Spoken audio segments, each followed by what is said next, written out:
Olá, eu sou o Padre Beto e começa mais um Humanidade Livre, um programa que tem o apoio cultural da Alimentos Mesani. Mesani você conhece, é tradição, é qualidade, você sabe o que coloca na mesa. Então confira aí as novidades da Mesani no seu site www.mesani.com.br. E Humanidade Livre é um programa de reflexão onde você participa. Você pode entrar na minha página, Padre Beto Bauru, agora no Facebook, e lançar lá suas perguntas, os seus temas, os temas que você acha mais interessante, tá? Entra na minha página, Padre Beto Bauru, e faça a sua pergunta ou faça o seu questionamento, que nós iremos responder com o maior prazer, tá? Se você quiser conferir os outros programas já exibidos aqui pelo canal 13 da NET, pela TVC Bauru, você entra também na minha página, Padre Beto Bauru, no Facebook, ou então na página no Facebook da TVC Bauru. Também você encontra os programas do nosso canal, no canal do YouTube, Padre Beto, ou o canal do YouTube da TVC Bauru. Então participe, porque a gente está a fim de conversar contigo nesse momento, tá? É um programa que a gente procura refletir sobre diversos aspectos da vida e a intenção dele é justamente fazer com que você se enriqueça e eu também me enriqueça, tá? Através das suas perguntas. Um grande abraço ao Luiz Henrique lá de Brasília, que está participando nesse momento. O Marcos Augusto, um grande abraço lá de Pirassununga. Gislaine Crepaldi também já está aqui. Ela já faz uma pergunta. E o Emerson Taquil, que também está aqui para assistir o nosso programa. Mas façam aí as suas perguntas, os seus questionamentos, aquilo que você acha mais interessante a gente discutir nesse programa. E a Gislaine Crepaldi, ela pergunta: como tratar um alcoólatra? É complicado. Bom, eu não sou um especialista, né? O alcoólatra, primeiro ele tem que se convencer de que ele tem uma doença. O alcoolismo é uma doença. E ele tem que tratar essa doença, não é? Então é tratamento e manutenção dele se manter sóbrio, não é? Para o alcoólatra, cada dia é um dia, não é? Por hoje não. Então hoje conta, né? O alcoólatra ele tem que lutar no hoje. Ele não pode vislumbrar períodos longos, né? Mas ele tem que vencer hoje. Hoje eu sou um vencedor porque hoje eu não me deixei levar pela bebida. Então, mas é interessante também o alcoólatra buscar um grupo especializado como os alcoólatras anônimos, não é? Que é tão conhecido. E buscar um grupo de apoio, né? Esse grupo de apoio. Então, se convencer que ele tem uma doença e querer tratar essa doença, não é? Também é uma questão de opção. Ele tem que querer tratar. Ninguém pode fazer isso por ele, não é? Ele tem que querer tratar essa doença. E aí buscar um grupo de apoio que vai ensinar a ele um método de como ele cada dia viver a sua vida sem a bebida. Tá legal, Gislaine? Um grande abraço para você e que você possa ajudar essa pessoa que precisa e que ela possa ter força de vontade de superar essa doença, não é? Lei Miró também participa aqui com a gente, a nossa querida Maria Magadala, boa noite, e ela faz a seguinte pergunta: o senhor acha que é possível no pós-morte o homem continuar a ser criador? Olha, eu acho que sim. Por que não? Eu acho que a realidade do pós-morte é uma realidade muito imensa para a nossa razão. Eu acho que a razão humana ela só tem especulações, né, sobre o mundo pós-morte, porque eu acho que a dimensão superior ela foge aos nossos padrões normais, né, dessa vida, dessa existência aqui. E agora, eu acredito que as pessoas que estão na dimensão superior, que não é o espaço, não acredito que seja lá no espaço, em outros planetas, né? Mas acredito que a dimensão superior é aqui ao nosso lado, né? Essas pessoas podem nos iluminar e, portanto, podem ser criativas ao nosso lado, né? E fazer com que a gente tenha insights, inspirações, para que a gente transforme esse mundo num mundo melhor. Nesse sentido, acho que elas podem ser criativas e criadoras, não é? A gente não pode também imaginar que a pessoa passando para a dimensão superior, para o mundo do pós-morte, a pessoa perca a sua grande característica.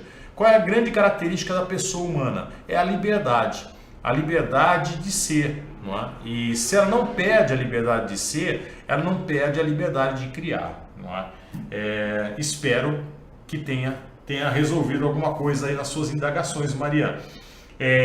Ana Amado, boa noite, que Deus te abençoe. Graziele Belisário, boa noite. Lemiró, ele faz uma pergunta. Nesses tempos de tanta intolerância religiosa, onde alguns grupos procuram encaixotar a figura de Deus, qual a sua mensagem para os cristãos hoje?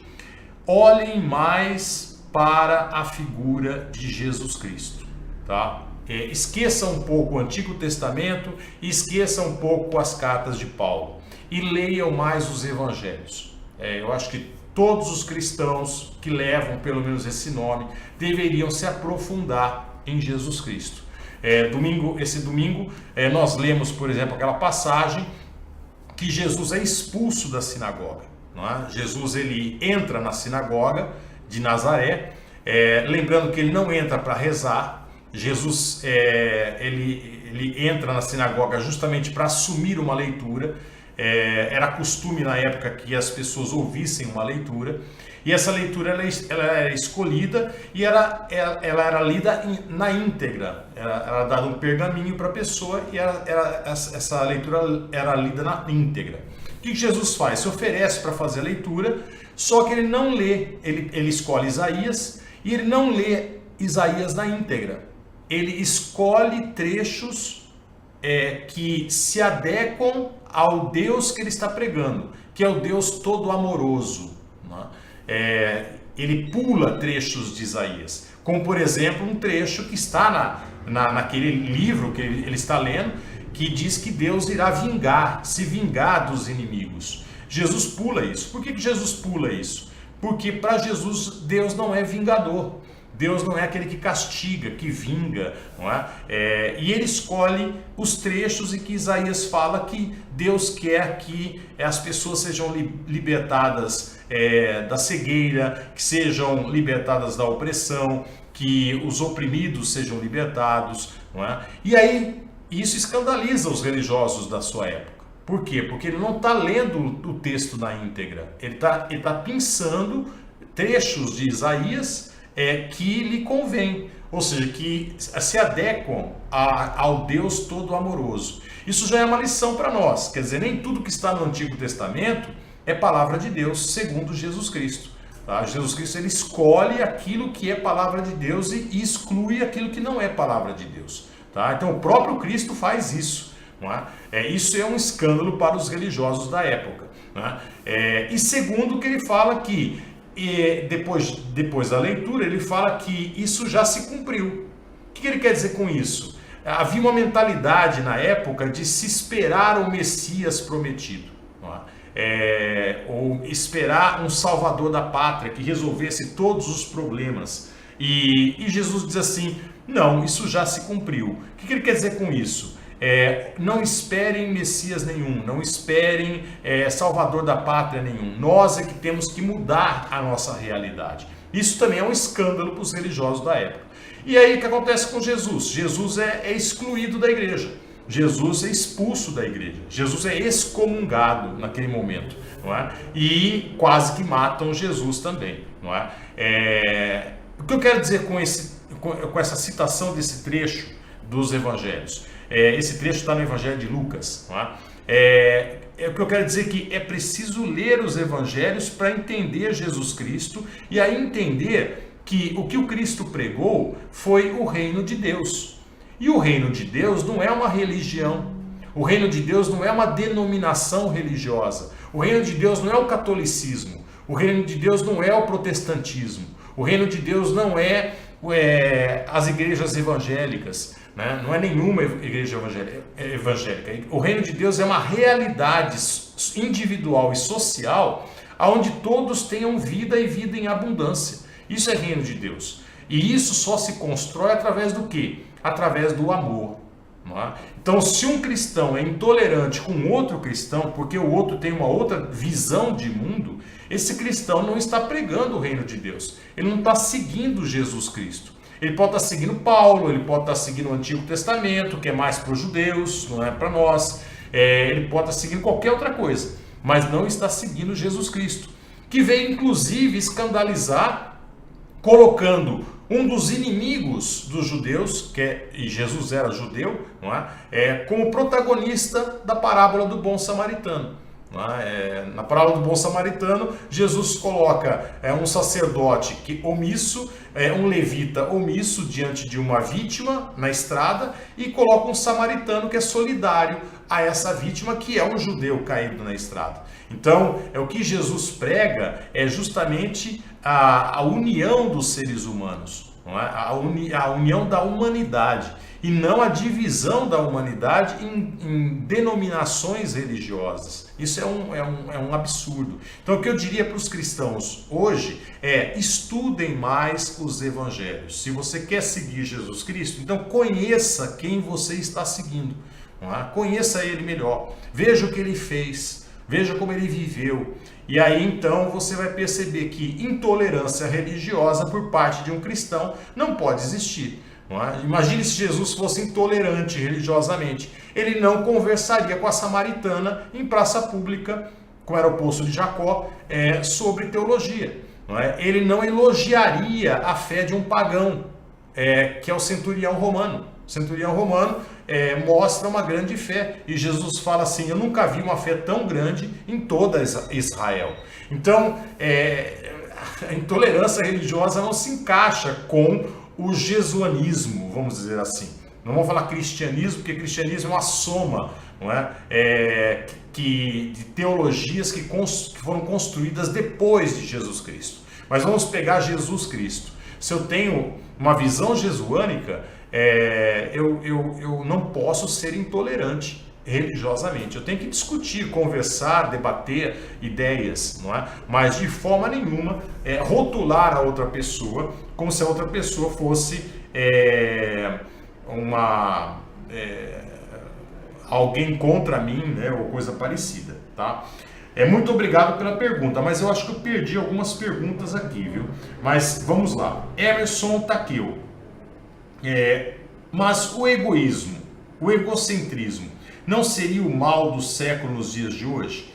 Eu acredito que sim. Eu acredito que todos nós somos criados numa sociedade que valoriza muito o nosso eu, não é? Tudo é valorizado para o desejo individual, não é? Eu abordei na missa desse domingo, não é, os 3 tipos de amores, né?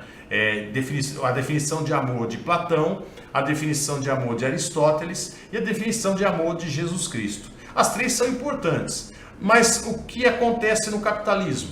O que acontece no capitalismo é que o capitalismo está cheio da definição de Platão, de amor. E o que é a definição de Platão de amor? Para Platão, amor é desejo. Desejo por aquilo que falta. Não é? Então, o que me falta, eu começo a amar. Então, se eu vou a um shopping e eu vejo uma coisa que eu não tenho, eu começo a desejar essa coisa que eu não tenho e começo a amar essa coisa que eu não tenho. A hora que eu tiver essa coisa, eu deixo de amar. Não é? E esse amor, esse desejo, ele é, no fundo, algo muito centrado no eu. Não é? Aristóteles vai contestar essa definição de amor. Jesus Cristo vai ter uma definição de amor completamente diferente. Não é? Mas a definição de amor de Platão é essa. E essa definição de amor está muito presente no nosso dia a dia, né? Não de uma forma discursiva, mas de uma forma prática mesmo, né? Empírica. Nós vivemos muito o nosso desejo individual, ou as realizações dos nossos desejos individuais, ou pelo menos ficamos infelizes com a não realização dos nossos desejos individuais. Não que não seja correto ter desejos, não, é correto, é saudável ter, mas é muito exacerbado na nossa sociedade a questão do ego, né? do que me importa exatamente. Rafael Moraes, boa noite. Padre, saudações de Nova Friburgo, um grande abraço para todos aí de Nova Friburgo. Gostaria de saber sua opinião sobre a sucessão apostólica. Não acredito, porém gostaria de um auxílio nesta questão. Grande abraço. Olha, a sucessão apostólica foi uma criação que surgiu depois da oficialização do cristianismo pelo Império Romano. Aí foi se construindo essa sucessão apostólica, não é? E se construiu através de um trecho dos evangelhos, aonde Jesus diz a Pedro: "Tu és Pedro, e sobre ti construirei a minha igreja". Não é? Essas palavras foram colocadas na boca de Jesus. Nós não temos nenhuma prova de que Jesus disse isso, e essa fala de Jesus não condiz com a sua pregação, não condiz com a sua prática, porque Jesus não prega uma igreja. Como também aquela fala: ide pelo mundo, evangelizai e batizai em nome do Pai, do Filho e do Espírito Santo. Não é? Jesus nunca batizou, Jesus nunca teve essa prática do batismo. Não é? Como também Jesus não vai ter essa prática de estabelecer um líder. Não é? Na verdade, nas primeiras comunidades havia várias lideranças, inclusive Madalena era uma liderança muito grande. E havia um conflito aí entre Pedro e Madalena. Por isso que a Madalena vai ser esquecida. Não só esquecida, ela vai ser difamada. Madalena, na tradição do cristianismo, Madalena vai ser identificada como aquela adúltera que é colocada para Jesus, não é? Que Jesus fala: quem não tiver pecado, atire a primeira pedra. Aquela lá não é Madalena, não está nos evangelhos que é Madalena. Madalena não aparece naquele momento. Então aquela adúltera não é Madalena, tá? Mas ela foi identificada como uma adúltera. Eu não sei de onde surgiu isso. Foi mais uma questão de difamação mesmo da imagem da mulher, que era uma líder na comunidade cristã. Enfim, criou-se essa sucessão apostólica por quê? Por uma questão de poder. Tá? Então, somente um bispo que recebeu sobre as mãos de outro bispo a ordenação sacerdotal, que depois foi consagrado bispo novamente, que ele pode passar essa força sacerdotal para outros seres humanos, no caso da Igreja Católica, homens, né? Então isso é uma questão de ter um monopólio do poder. E isso surgiu para que outros líderes religiosos não surgissem sem o mando ou sem o desejo dos bispos, né? do colegiado dos bispos. Então é uma manipulação do poder, é uma centralização do poder e uma manipulação do poder. Tá? Esse é o motivo da sucessão apostólica, que é uma fantasia. Na verdade, Jesus não deixou nenhuma sucessão,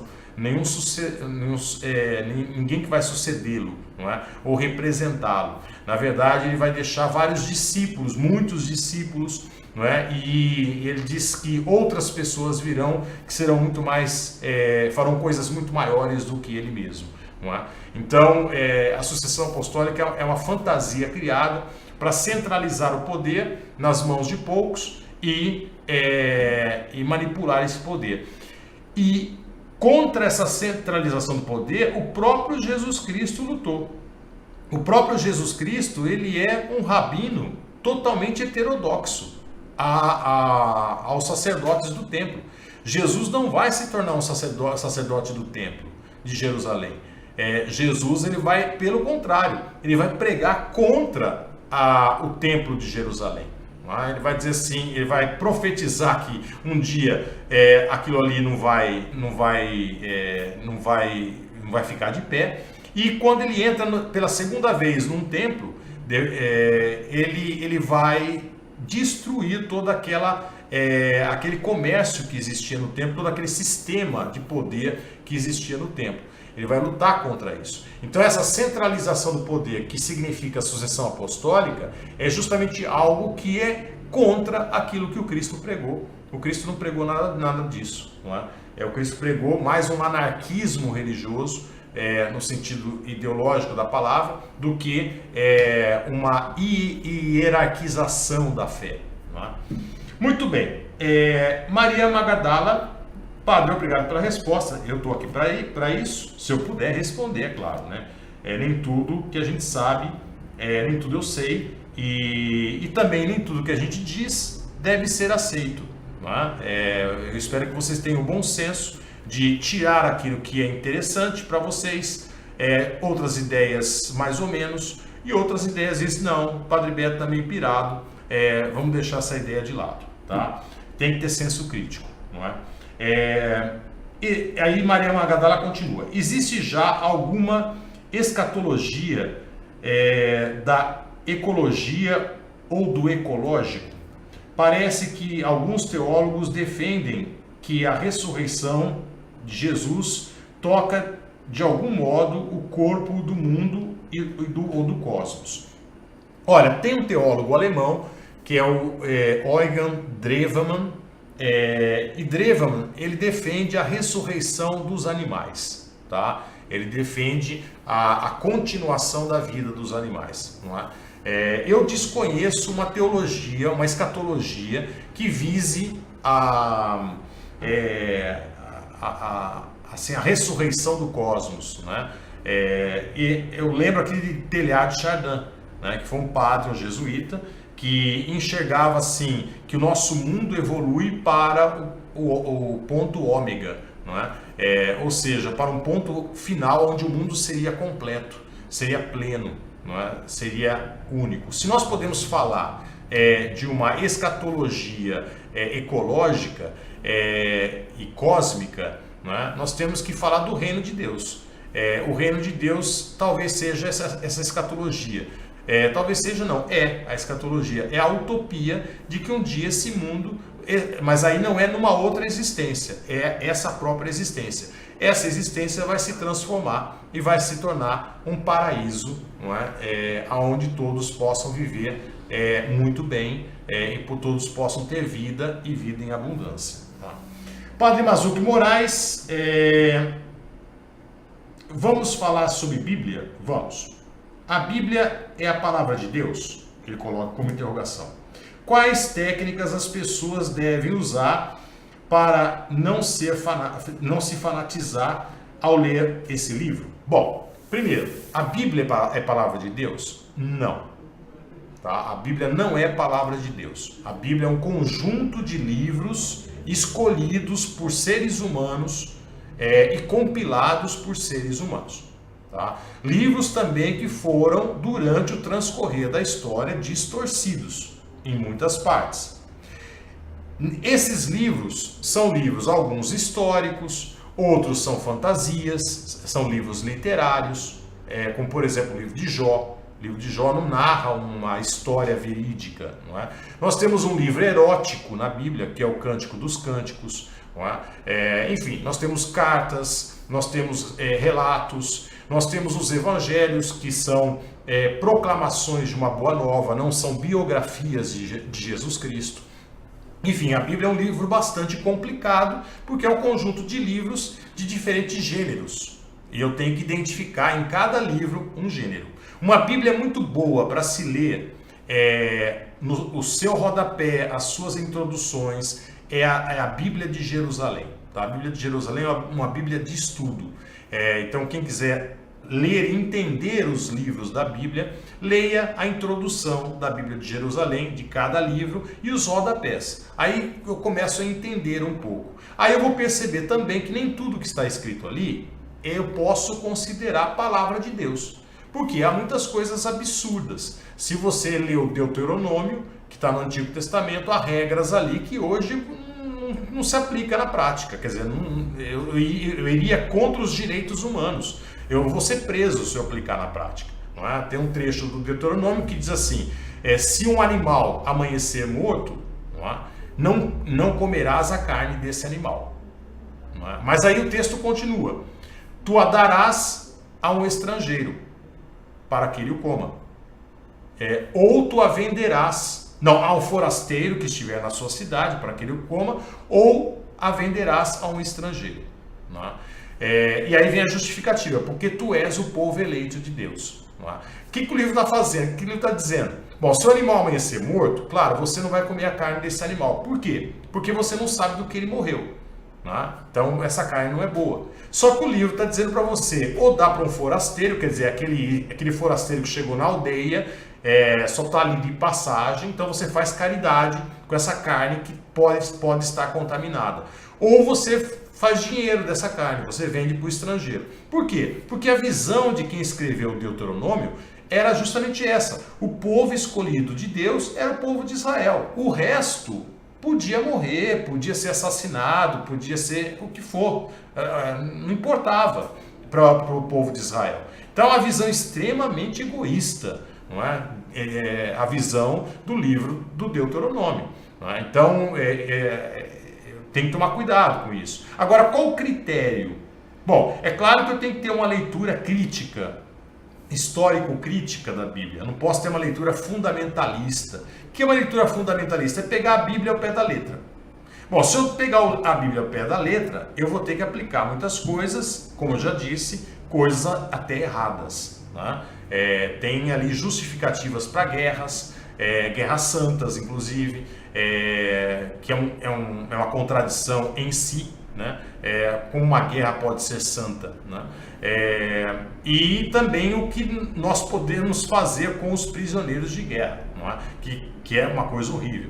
Mas se eu pegar o pé da letra a Bíblia, eu também vou entrar em contradições muito grandes, não é? E é claro que eu vou ter que cortar minha mão, eu vou ter que arrancar o meu olho, não é? Porque são expressões usadas por Jesus Cristo. Não é? Se o teu olho te faz pecar, arranque-o. Eu não conheço nenhum cristão que já arrancou um olho. Não é? Eu não conheço nenhum cristão que já cortou a sua mão. Tá? Então, a leitura fundamentalista, ou eu entro de cabeça e levo ao pé da letra o que está na Bíblia, ou então eu não sou fundamentalista. Mas o problema dos fundamentalistas é que eles não eles não aplicam o fundamentalismo mesmo, né? Eles aplicam somente em parte. Tá? Mas ou eu leio a Bíblia de uma forma fundamentalista, ou eu tenho uma leitura histórico-crítica. Ou seja, eu procuro saber de onde veio o livro, como foi construído esse livro, qual era a mentalidade da época para entender esse livro e o conteúdo desse livro. E transferir esse conteúdo para os dias atuais. Porque, afinal de contas, eu estou lidando com um material que foi escrito em hebraico, em aramaico, em grego antigo. Não é? Então, eu tenho que conhecer um pouco desse contexto todo. Agora, um critério simples, porque você pode estar achando, tudo isso é muito complicado. Não é? Mas a Bíblia é complicada mesmo. Não é? Como é que eu faço para discernir o que é palavra de Deus e o que não é palavra de Deus? É o critério do amor.